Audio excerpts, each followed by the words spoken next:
और इनके साथ आए हुए मंच पर विराजमान हमारे परसला मंडल के अध्यक्ष भाई धनलाल जी, पिपराड़ी ग्राम पंचायत के सरपंच भाई संतोष जी,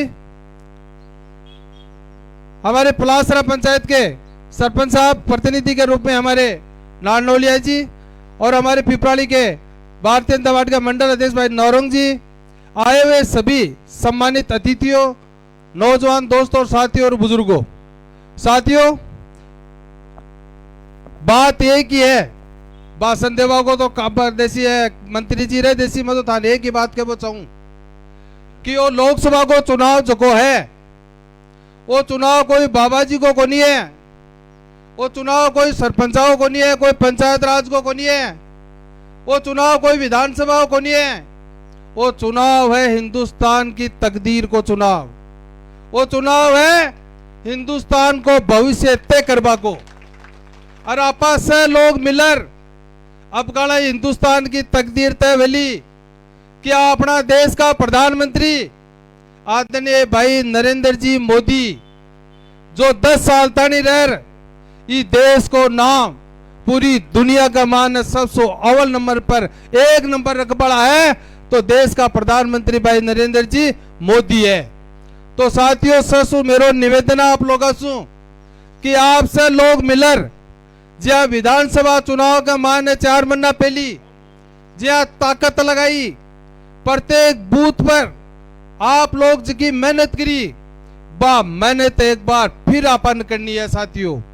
और बा मेहनत करे और आपन ठसू आपला जगह लोकसभा का प्रत्याशी है स्वामी सुमेधानंद जी बाने ज्यादा से ज्यादा वोट दिलाए और 28 जितार भेजला तो वह तीसरी बार सांसद बनेला और देश का प्रधानमंत्री भाई नरेंद्र मोदी भी तीसरी बार देश का प्रधानमंत्री बनेला और सुमेधानंद जी महाराज 28 मंत्री भी बनेला।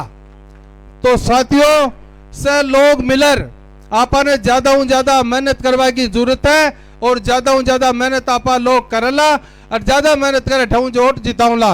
और रही बात काम की तो काम तो भाई और आपा लोग अपना राजस्थान सरकार का मंत्री है भाई जाबर सिंह जी बा अपने बीच का मान बैठे है जना भी कोई काम पड़े कोई भी बाइक है तो कना यार कह दीजो कि माँ को वो काम है वो काम था को तुरंत बोलो मासू काम हो बालो मैं करला और केंद्र में काम हो बालो महाराज जी करला।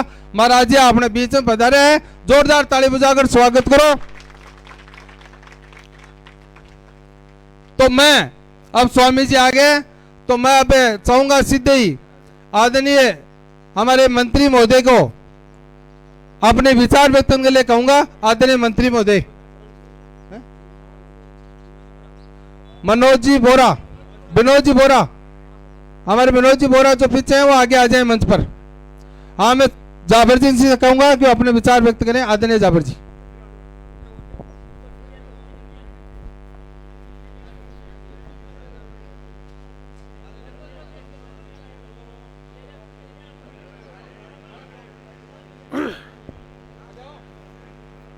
ग्राम पंचायत सांगरवा की इस चुनावी चौपाल में उपस्थित ग्राम पंचायत के सभी सम्माननीय वरिष्ठ प्रबुद्ध नागरिकजन, युवा साथीगण, पार्टी के पदाधिकारी और जनप्रतिनिधिगण और इस चुनावी चौपाल में आपके मध्य उपस्थित सीकर संसदीय क्षेत्र से संसद में हमारा 2 बार प्रतिनिधित्व कर चुके और तीसरी बार भारतीय जनता पार्टी की तरफ से घोषित उम्मीदवार माननीय स्वामी सुमेधानंद सरस्वती जी, आपके यहाँ से विधानसभा का चुनाव में प्रत्याशी रहे भाई गजानन जी कुमावत, पलसाना पंचायत समिति से प्रधान जी सुनीता जी और मंच पर उपस्थित हमारे रणवा जी, मून साहब, जहांगीर साहब और हमारी दोनों पार्टी की कार्यकर्ता बिजारनिया जी, सबको यथायोग्य राम राम। देखिए 100 बातों की एक ही बात है, आज तारीख हो गई है 9 19 तारीख को मतदान होना है और 9 दिन का समय मध्य में है। और विशेष रूप से मैं आप लोगों से निवेदन ये करना चाहूँगा कि ये 2024 का लोकसभा चुनाव का जो रण है, ये रण कोई साधारण रण नहीं है।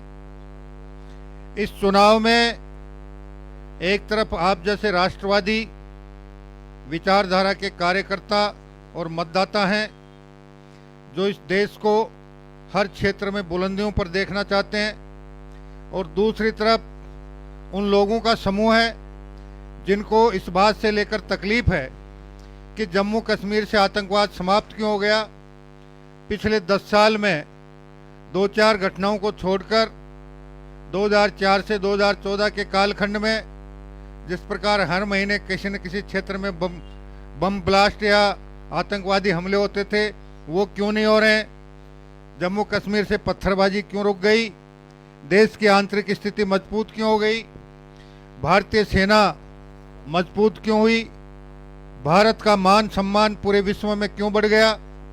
ये बहुत सी बातें हैं जिनको लेकर वो अपने आप को ये मानते हैं कि ये उनकी विफलता है जिससे ये देश इतनी तेजी से आगे बढ़ रहा है।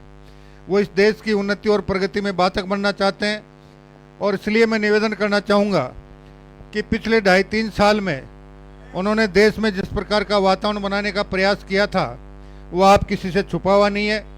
मैं ताज़ा 2 घटनाओं का जिक्र आपके सामने करना चाहूँगा कि उनकी मानसिकता कैसी है।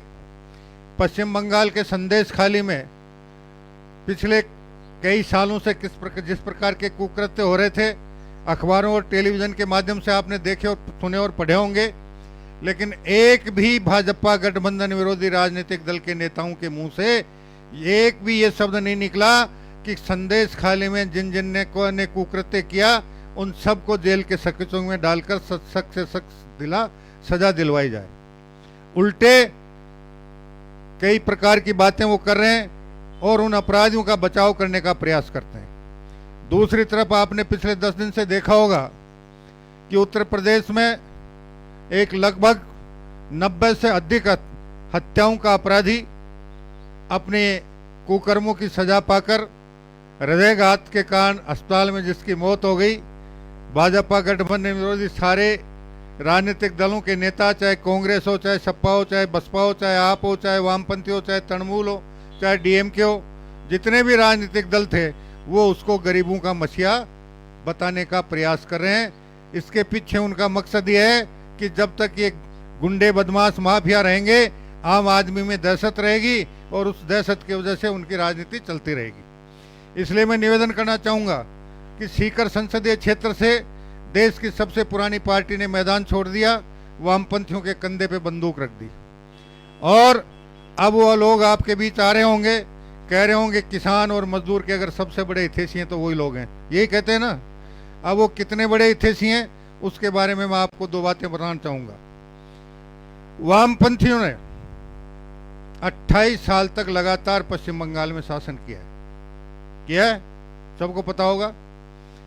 पश्चिम बंगाल के किसानों को अपनी फसल बेचने के लिए मंडी की व्यवस्था नहीं है। 30 साल कांग्रेस ने पहले शासन किया, 28 साल वामपंथियों ने किया, और 12 साल से तृणमूल कांग्रेस शासन कर रही है। आपके यहाँ खेत में अनाज पैदा होता है, खड़ा निकलता है, किसान अपनी आवश्यकता के अनुसार ऊंट गाड़ी, बैलगाड़ी, ट्रैक्टर जैसा भी साधन मिलता है अपना अनाज लेकर मंडी पहुँचता है, बेच देता है।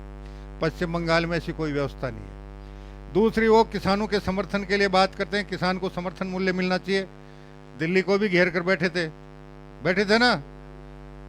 पश्चिम बंगाल में कांग्रेस हो चाहे 28 साल वामपंथियों का शासन रहा हो, चावल उत्पादन में भारत में जो सबसे चावल उत्पादक राज्य हैं उनमें पश्चिम बंगाल अपना विशेष स्थान रखता है। लेकिन पश्चिम बंगाल के किसान से एक दाना चावल भी समर्थन मूल्य पर आज़ादी के बाद से लेकर आज की तारीख तक नहीं खरीदा गया। क्यों नहीं खरीदा गया? अभी इस साल चावल का समर्थन मूल्य है 2830 रुपये, और पश्चिम बंगाल में आपको बढ़िया से बढ़िया चावल मिलेगा 1200 से 1250 रुपये क्विंटल। किसान को मजबूरी में बेचना पड़ता है। ये वामपंथी हो चाहे बाकी सारे लोग हों, 1200 रुपए में बंगाल से चावल खरीदते थे। 150 रुपया किराया लगता था। पंजाब आता था, 1400 रुपये में बंगाल आ गया और 1830 रुपये में सरकार को चेपने का प्रयास करते थे। पंजाब में समर्थन मूल्य पर सर्वाधिक गेहूं, चावल, कपास आदि की, सोयाबीन आदि की फसल खरीदी जाती है। आज से 3 साल पहले तक पंजाब में जिस प्रकार आपके यहाँ समर्थन मूल्य पर फसल खरीदते हैं तो आपसे 4 कागजात मांगते हैं कि नहीं मांगते हैं? जमाबंदी लेकर आओ, गिरदावरी लेकर आओ, आधार कार्ड लेकर आओ और बैंक की पासबुक लेकर आओ। पंजाब में 3-3.5 साल पहले तक सरकार जितना अनाज खरीदती थी, धान खरीदती थी, कपास खरीदती थी, सोयाबीन खरीदती थी, वो सारा का सारा हमारे यहाँ के भाषा में आड़तिए और मंडी की भाषा में दलालों के माध्यम से खरीदती थी। किसान पहले दलाल के यहाँ अपना अनाज डालो, उपज डालो और फिर वो दलाल भारत सरकार को वो अनाज बेचता था। उसके बदले में उसे 2.5% आड़त या दलाली मिलती थी, भुगतान उसको मिलता था और फिर वो किसान को रुला कर 2-2, 3-3 महीने बाद भुगतान करता था। मोदी जी के ध्यान में जैसे ये बात आई, पंजाब में भी आपकी तरह अब व्यवस्था कर दी गई। जिस भी किसान को अपना अनाज समर्थन मूल्य पर सरकार को बेचना है वो 4 चीज़ लेकर आएगा, जमाबंदी लेकर आएगा, गिरदावरी लेकर आएगा, आधार कार्ड लेकर आएगा और बैंक की पासबुक लेकर आएगा। पंजीयन करवाएगा। पंजीयन कर केंद्र से उनके पास फोन आएगा, भैया परसों अपनी उपज लेकर आ जाओ। वो जाता है, तुलवाता है और 7 दिन में उसके बैंक खाते में भुगतान आ जाता है। अभी अपने यहाँ गेहूं का समर्थन मूल्य है 2400 रुपये, बाकी जगह 2250 रुपये। 2250 रुपये पर 2.5% के हिसाब से 60 रुपये दलाली बनती है, आड़त बनती है। अब उनकी 3-3.5 साल से वो दलाली बंद हो गई, आड़त बंद हो गई और सबसे ज़्यादा गेहूं पंजाब में खरीदा जाता है, ये आपको ही पता होगा। और ये 2.5% वाला कोई छोटा मोटा और वो 400 रुपये के डिफरेंस वाला कोई छोटा मोटा काम नहीं था। 18,000 करोड़ रुपए से लेकर 20,000 करोड़ रुपए तक वो दलाल और ये बाकी उनके जो संरक्षक थे वो लोग कमाते थे।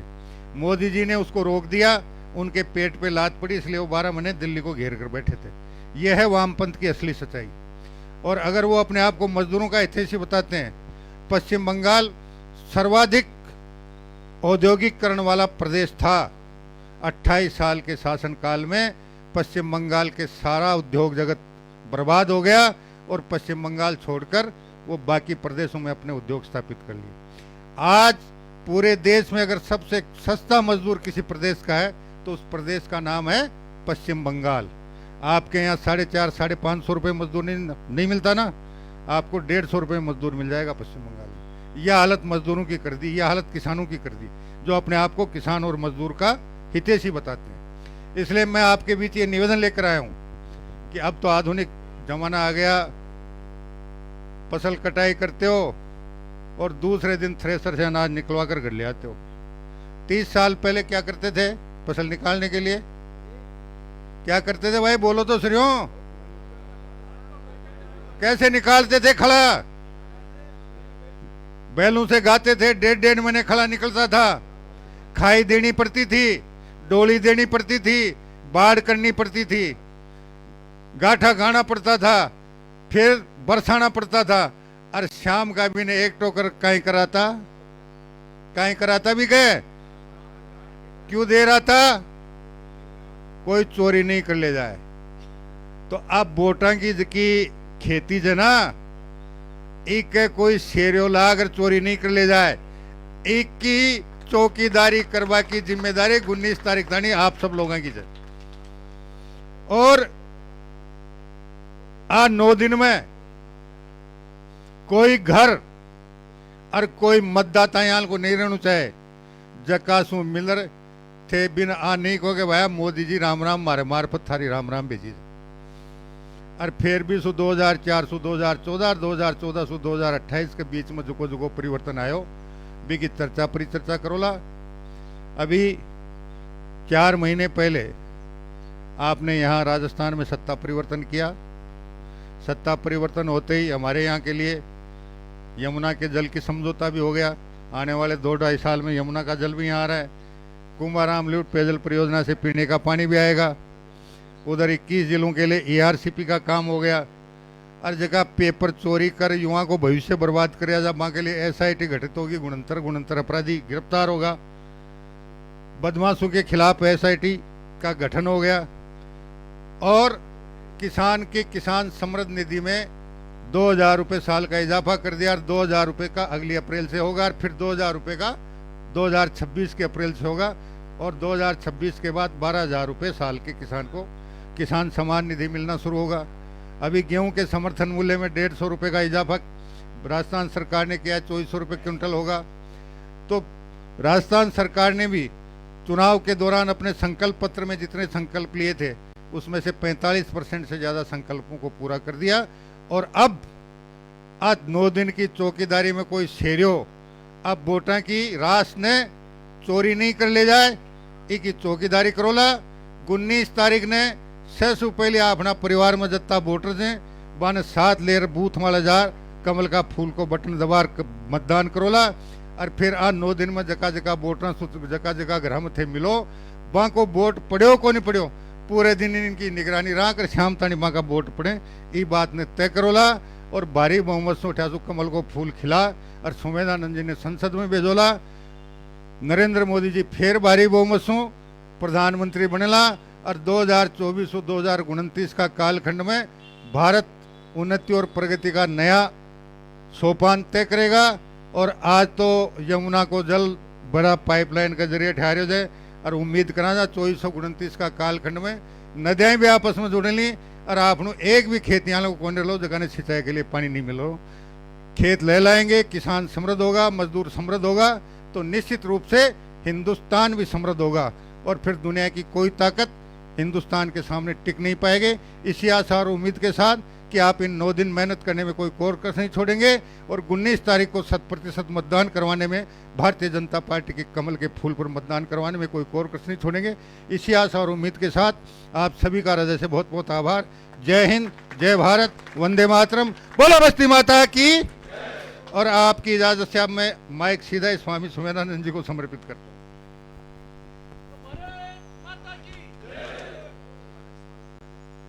मैं बोल देता हूँ 5 आदमी बाद में स्वागत कर देंगे। भारत माता की। क्या है इसमें? अच्छा भारत माता की, भारत माता की। सांगरवा गांव के इस पवित्र धरा पर चुनाव के इस कार्यक्रम में मंच पर उपस्थित हमारे UDH मंत्री माननीय जाबर सिंह जी खर्रा साहब, आपके यहाँ से प्रत्याशी रहे भाई गजानंद कुमावत जी, हमारे मंच पर उपस्थित अन्य सभी पार्टी के सम्मानित नेतागण, गांव के सभी सम्मानित बुजुर्गों, आप सभी बंधु यहाँ उपस्थित हैं। जाबर सिंह जी ने और गजानंद जी ने सब बातें आपको बता दी हैं। हमारी पार्टी बहुत लंबे समय के बाद ऐसा संयोग बना है कि तीनों जगह भाजपा की सरकार बनी है, राजस्थान, हरियाणा और दिल्ली। और तीनों जगह सरकार बनते ही 2-3 महत्वपूर्ण फैसले किए हैं। अटल जी के समय में तय हुआ था कि हम नदियों को जोड़ेंगे, और यदि नदी जुड़ जाती तो ये हमारी नदियों में भी यमुना का पानी, जो एक्स्ट्रा बाढ़ का पानी है जो समुद्र में चला जाता है, वो पानी अपनी नदियों में आता, और नदियों में पानी 5, 7, 10 महीने बहता तो हमारे कुएं तो अपने आप ही रिचार्ज हो जाते, हमारी पानी की समस्या का समाधान हो जाता, और इंदिरा गांधी नहर से पीने का पानी आ जाता तो ये फ्लोराइड का पानी हमें नहीं पीना पड़ता। अब हमारी सरकार बन गई है, जैसा कि जाबर जी ने कहा, खर्रा साहब ने, कि अब हम बहुत जल्दी ये पानी की समस्या का समाधान करेंगे। और भी जितने विकास के काम हैं, पिछली वसुंधरा सरकार में गांव-गांव में गौरव पथ बने, सड़कें बनी, स्कूल जो है कर्मोन्नत हुए और गौशालाओं को अनुदान देने का काम भी हमने शुरू किया था। अब और आगे बढ़ाएंगे इस काम को। तो मेरा तो यही आपसे आग्रह है। हमारी पार्टी के वैसे तो सभी कार्यकर्ता मेरे लिए बहुत महत्वपूर्ण हैं, लेकिन कुछ कार्यकर्ता जो रात दिन मेरे साथ लग करके काम करते रहते हैं, माने श्री भाई पूर्ण जी कुमावत, पूर्व सरपंच रतन जी कुमावत, श्री सुरेंद्र जी गुर्जर, सुहालाल जी गुर्जर, रामचंद्र जी कुमावत, राजेंद्र शर्मा, मूलचंद जी गुर्जर, ताराचंद जी गुर्जर, प्रभु जी बोरा, बिहारी लाल जी, हीरालाल जी बाटीवाल और जितने भी कार्यकर्ता हैं, मैं आपसे एक आग्रह करूंगा, ये नाम मैंने इसलिए बोले हैं कि अब हमारी जिम्मेदारी है हम पूरी पंचायत को बांट लें और एक एक घर घर जाकर के, जैसा कि मंत्री जी कह रहे थे कि हमारा एक भी वोट इधर उधर नहीं जाना चाहिए। और एक विशेष बात ये कहूंगा, अब तक जितने भी चुनाव हुए हैं 52 से लेकर के अब तक, सब चुनाव में कांग्रेस का हाथ मिलता था। अब की बार पहली बार 70 साल में ऐसा हुआ है कि बैलेट में जो मशीन है हमारी ईवीएम मशीन, उस पर कांग्रेस का हाथ नहीं है। तो कांग्रेस वालों से भी निवेदन कर लो कि भैया ये लो लकड़ में की कौन धरियो, जिंदाबाद मुर्दाबाद के सिवाय इनके पास कुछ नहीं है। इसलिए देश के हित में, राष्ट्र के हित में विकास के काम हो रहे हैं, गति हो रही है, इसमें अपनी भी गति कर लो। इस बार कमल का बटन दबा दो। और मैं आपसे निवेदन करूंगा कि आप हाथ जोड़ के निवेदन करेंगे, 50% लोगों के हृदय पवित्र जरूर होंगे, क्योंकि मोदी जी जो पवित्र काम कर रहे हैं, देखो बिना जाति पात के, बिना धर्म संप्रदाय के सबको अनाज मिल रहा है। कांग्रेस के लोग भी खा रहे हैं, सबको किसान सम्मान निधि मिल रही है, कांग्रेस वालों को मिल रही है। सबके शौचालय बने, कांग्रेस वालों को भी बने। गरीबों के मकान बने, उसमें कांग्रेस को भी मिला। दवाइयां कोरोना काल में इलाज हुआ, इंजेक्शन सबको लगे। तो मोदी जी का उद्देश्य क्या है? सबका साथ, सबका विकास। वो तो सबका विकास करना चाहते हैं। जब मोदी जी सबका विकास करना चाहते हैं, सबको साथ लेकर चलना चाहते हैं, तो भैया तुम भी विश्वास कर लो, तुम्हारा भी भला होगा। आप बहुत ही विनम्रता से जब उनसे निवेदन करेंगे तो आपको वोट मिलेगा। मैं आपसे निवेदन करना चाहता हूं, क्योंकि इस हथौड़े पर वो नहीं जाना चाहेंगे, या तो घर बैठ जाएंगे नहीं तो आपको वोट देंगे। यही मेरा निवेदन है, लेकिन आग्रह करना आपका काम है। तो ये नाम पढ़े, ये तो मैंने विशेष रूप से पढ़ दिए। बाकी सारे के सारे कार्यकर्ता जो हैं मेरे लिए बराबर हैं, महत्वपूर्ण हैं। यही मेरा आग्रह है। आप 19 तारीख तक 1 घंटे का समय भी मुझे दे देंगे। 19 को 6 बजे से लेकर 7 बजे तक पूरा समय देना पड़ेगा, लेकिन 1 घंटा रोज दे दो और मोदी जी की राम राम घर पहुंचा दो। ये निवेदन कर लो, आपको यहाँ से पूरी बढ़त मिलेगी। ये मैं निवेदन करूं। कई भाइयों को शंका है कि कांग्रेस के लोग गुंडागर्दी करेंगे। अब वो जमाना चला गया गुंडागर्दी वाला। क्यों करेंगे? उनका तो हाथ ही नहीं है, हाथ ही नहीं उनका, फिर राज हमारा है। इसलिए कोई किसी प्रकार की चिंता करने की जरूरत नहीं है। उनको तो कहो तुम हमारे साथ ही आ जाओ, तुम्हारा इसी में भला है। बहुत बहुत धन्यवाद, आप बड़ी संख्या में आए।